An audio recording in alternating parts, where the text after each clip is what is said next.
दोस्तों, आज की कहानी है सयानी बुआ, जो कि मनु भंडारी जी द्वारा लिखी गई है। तो चलिए कहानी शुरू करते हैं। सब पर मानो बुआ जी का व्यक्तित्व हावी है। सारा काम वहाँ इतनी व्यवस्था से होता जैसे सब मशीनें हों, जो कायदे में बंधी बिना रुकावट अपना काम किए चली जा रही हैं। ठीक 5 बजे सब लोग उठ जाते। फिर 1 घंटा बाहर मैदान में टहलना होता। उसके बाद चाय दूध होता। उसके बाद अन्नू को पढ़ने के लिए बैठना होता। भाई साहब भी तब अखबार और ऑफिस की फाइलें आदि देखा करते। 9 बजते ही नहाना शुरू होता। जो कपड़े बुआ जी निकाल दे वही पहनने होते। फिर कायदे से आकर मेज पर बैठ जाओ और खाकर काम पर जाओ।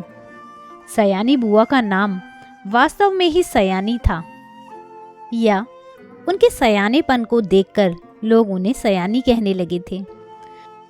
सो तो मैं नहीं जानती, पर इतना अवश्य कहूँगी कि जिसने भी उनका नाम रखा है वह नामकरण विद्या का अवश्य पारखी रहा होगा। बचपन में ही ये समय की जितनी पाबंदी थी, अपना सामान संभाल कर रखने में जितनी पटु थी और व्यवस्था की जितनी कायल थी, उसे देखकर चकित हो जाना पड़ता था। कहते हैं जो पेंसिल वे एक बार खरीदती थी वह जब तक इतनी छोटी न हो जाती कि उनकी पकड़ में भी ना आए तब तक उससे काम लेती थी। क्या मजाल कि वह कभी खो जाए या बार बार नोक टूटकर समय से पहले ही समाप्त हो जाए। जो रबर उन्होंने 4th कक्षा में खरीदी थी उसे 9वीं कक्षा में आकर समाप्त किया। उम्र के साथ साथ उनकी आवश्यकता से अधिक चतुराई भी प्रौढ़ता धारण करती गई और फिर बुआ जी के जीवन में इतनी अधिक घुल मिल गई कि उसे अलग करके बुआ जी की कल्पना ही नहीं की जा सकती थी।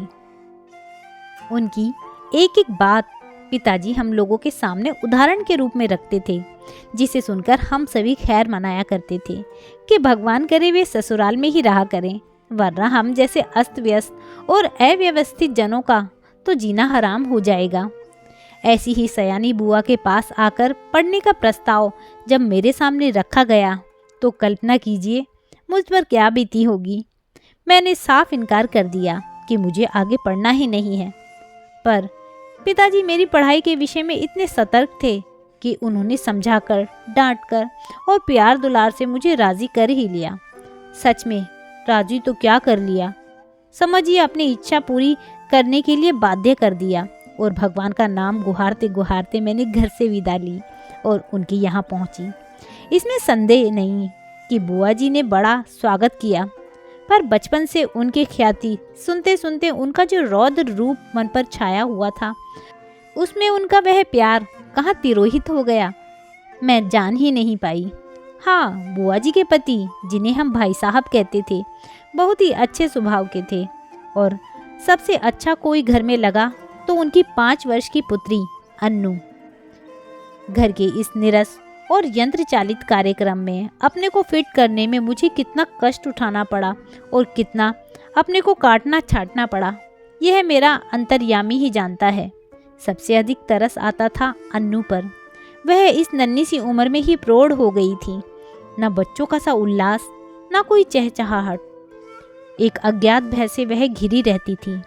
घर के उस वातावरण में कुछ ही दिनों में मेरी सारी हंसी खुशी मारी गई। यूं बुआ जी की गृहस्थी जमे 15 वर्ष हो चुके थे, पर उनके घर का सारा सामान देखकर लगता था मानो सब कुछ अभी कल ही खरीदा हो। गृहस्थी जमाते समय जो कांच और चीनी के बर्तन उन्होंने खरीदे थे आज भी ज्यों के त्यों थे, जबकि रोज उनका उपयोग होता था। वे सारे बर्तन स्वयं खड़ी होकर साफ करवाती थी। क्या मजाल कोई एक चीज भी तोड़ दे।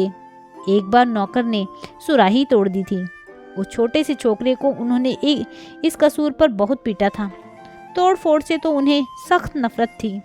यह बात उनके बर्दाश्त से बाहर थी। उन्हें बड़ा गर्व था अपनी इस सुव्यवस्था का। वे अक्सर भाई साहब से कहा करती थी कि यदि वे इस घर में ना आती तो ना जाने बेचारे भाई साहब का क्या हाल होता। मैं मन ही मन कहा करती कि और चाहे जो भी हाल होता, हम सब मिट्टी के पुतले ना होकर कम से कम इंसान तो अवश्य होते।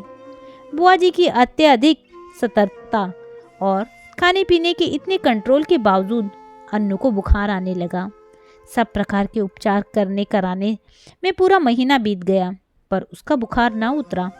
बुआ जी की परेशानी का पार नहीं। अन्नू एकदम पीली पड़ गई। उसे देखकर मुझे लगता मानो उसके शरीर में ज्वर के कीटाणु नहीं, बुआ जी के भय के कीटाणु दौड़ रहे हैं, जो उसे ग्रसते जा रहे हैं। वह उनसे पीड़ित होकर भी भय के मारे कुछ कह तो नहीं सकती थी, पर बस सूखती जा रही थी। आखिर डॉक्टरों ने कई प्रकार की परीक्षाओं के बाद राय दी कि बच्ची को पहाड़ पर ले जाया जाए और जितना अधिक उसे प्रसन्न रखा जा सके रखा जाए। सब कुछ उसके मन के अनुसार हो, यही उसका सही इलाज है। पर सच पूछो तो बेचारी का मन बचा ही कहाँ था। भाई साहब के सामने एक विकट समस्या थी। बुआ जी के रहते यह संभव नहीं था, क्योंकि अनजाने ही उनकी इच्छा के सामने किसी और की इच्छा चल ही नहीं सकती थी। भाई साहब ने शायद सारी बात डॉक्टर के सामने रख दी। तभी डॉक्टर ने कहा कि माँ का साथ रहना ठीक नहीं होगा। बुआ जी ने सुना तो बहुत आनाकानी की, पर डॉक्टर की राय के विरुद्ध जाने का साहस वे कर नहीं सकी, सो मन मारकर वहीं रही। जोर शोर से अन्नू के पहाड़ जाने की तैयारी शुरू हुई। पहले दोनों के कपड़ों की लिस्ट बनी, फिर जूतों की, मोज़ों की, गर्म कपड़ों की, ओढ़ने बिछाने के सामान की, बर्तनों की। हर चीज़ रखते समय भाई साहब को सख्त हिदायत कर देती थी कि एक भी चीज़ खोनी नहीं चाहिए। देखो, यह फ्रॉक मत खो देना, 7 रुपये मैंने इसकी सिलाई दी है। यह प्याले मत तोड़ देना, वरना 50 रुपये का सेट बिगड़ जाएगा। और हाँ, गिलास को तुम तुच्छ समझते हो, इसकी परवाह भी नहीं करोगे, पर देखो यह 15 बरस से मेरे पास है और कहीं खरोच तक नहीं है, तोड़ दिया तो ठीक न होगा। प्रत्येक वस्तु की हिदायत के बाद वे अन्नू पर आई। वह किस दिन किस समय क्या खाएगी उसका मेनू बना दिया गया। कब कितना घूमेगी, क्या पहनेगी, सब कुछ निश्चित कर दिया। मैं सोच रही थी कि यहाँ बैठे बैठे ही बुआ जी ने इन्हें ऐसा बांध दिया कि बेचारे अपनी इच्छा के अनुसार क्या खाक करेंगे। सब कह चुके तो ज़रा आर्द्र स्वर में बोली, कुछ अपना भी ख्याल रखना, दूध फल बराबर खाते रहना। हिदायतों की इतनी लंबी सूची के बाद भी उन्हें यही कहना पड़ा, जाने तुम लोग मेरे बिना कैसे रहोगे, मेरा तो मन ही नहीं मानता। हाँ, बिना भूले रोज़ एक चिट्ठी ज़रूर डाल देना। आखिर यह वह क्षण भी आ पहुंचा जब भाई साहब एक नौकर और अन्नू को लेकर चले गए। बुआ जी ने अन्नू को खूब प्यार किया, रोई भी। उनका रोना मेरे लिए नई बात थी। उसी दिन पहली बार लगा कि उनके भयंकर कठोरता में कहीं कोमलता भी छिपी है। जब तक तांगा दिखाई देता रहा वे उसे देखती रही। उसके बाद कुछ क्षण निर्जीव सी होकर पड़ी रही, पर दूसरे ही दिन से घर वैसे ही चलने लगा।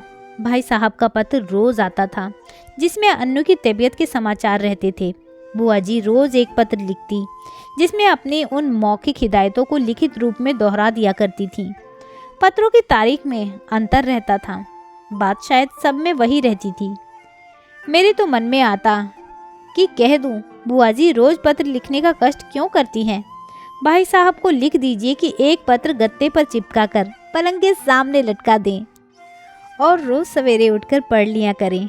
पर इतना साहस था नहीं कि यह बात कह सकूं। करीब 1 महीने बाद एक दिन भाई साहब का पत्र नहीं आया, दूसरे दिन भी नहीं आया। बुआ जी बड़ी चिंतित हो उठी। उस दिन उनका मन किसी भी काम में नहीं लगा। घर की कसी कसाई व्यवस्था कुछ शिथिल सी मालूम होने लगी। तीसरा दिन भी निकल गया। अब तो बुआ जी की चिंता का पार नहीं रहा। रात को वे मेरे कमरे में आकर सोई, पर सारी रात दुस्वप्न देखती रही और रोती रही, मानो उनका वर्षों से जमा हुआ नारित्व पिघल पड़ा था और पूरे वेग के साथ बह रहा था। वे बार बार कहती कि उन्होंने स्वप्न में देखा है कि भाई साहब अकेले चले आ रहे हैं, अन्नू साथ नहीं है और उनकी आंखें भी लाल हैं और वे फूट फूट कर रो पड़ती हैं। मैं तरह तरह से उन्हें आश्वासन देती, पर बस वे तो कुछ सुन नहीं रही थी। मेरा मन भी कुछ अन्नू के ख्याल से, कुछ बुआ जी की इस दशा को देखकर बड़ा दुखी हो रहा था। तभी नौकर ने भाई साहब का पत्र लाकर दिया। बड़ी व्यग्रता से कांपते हुए हाथों से उन्होंने उसे खोला और पढ़ने लगी। मैं भी सांस रोककर बुआ जी के मुख की ओर देख रही थी कि एकाएक पत्र फेंककर सिर पीटती बुआ जी चीख कर रो पड़ी। मैं धक्क रह गई। आगे कुछ सोचने का साहस ही नहीं होता था।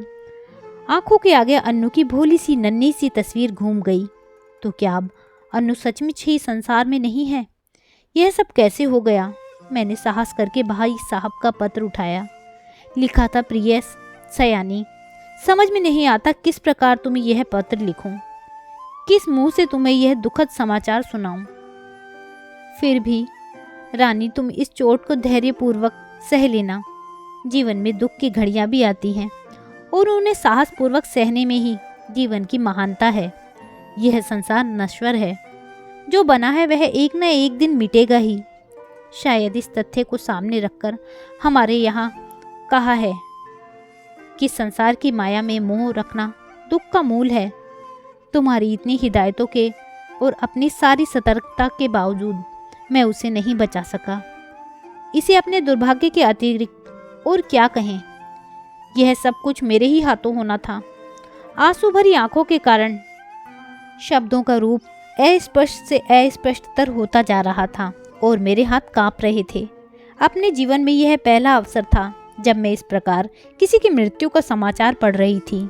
मेरी आंखें शब्दों को पार करती हुई जल्दी जल्दी पत्र के अंतिम हिस्से पर जा पड़ी। धैर्य रखना मेरी रानी, जो कुछ हुआ उसे सहने की और भूलने की कोशिश करना। कल 4 बजे तुम्हारे 50 रुपए वाले सेट के दोनों प्याले मेरे हाथ से टूटकर गिर गए। अन्नू अच्छी है, शीघ्र ही हम लोग रवाना होने वाले हैं। 1 मिनट तक मैं हाथ बुद्धि सी खड़ी रही, समझ ही नहीं पाई कि यह क्या से क्या हो गया। यह दूसरा सदमा था। जो ही कुछ समझी मैं जोर से हंस पड़ी।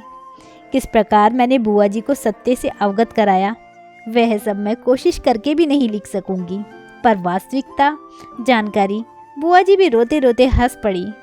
5 आने की सुराही तोड़ देने पर नौकर को बुरी तरह पीटने वाली बुआ जी 50 रुपए वाले सेट के प्याले टूट जाने पर भी हंस रही थी, दिल खोल कर हंस रही थी, मानो उन्हें स्वर्ग की निधि मिल गई हो। तो दोस्तों, यह थी एक छोटी सी कहानी, सयानी बुआ। आपको यह कहानी कैसी लगी मुझे कमेंट करके ज़रूर बताइएगा। यदि कहानी अच्छी लगी हो तो कहानी को लाइक कीजिएगा, शेयर कीजिएगा और मेरे चैनल को सब्सक्राइब करना ना भूलिएगा। और साथ ही बेल आइकन को ज़रूर प्रेस कीजिएगा ताकि नई कहानी का नोटिफिकेशन सबसे पहले आप तक पहुँचे। कहानी सुनने के लिए बहुत बहुत धन्यवाद।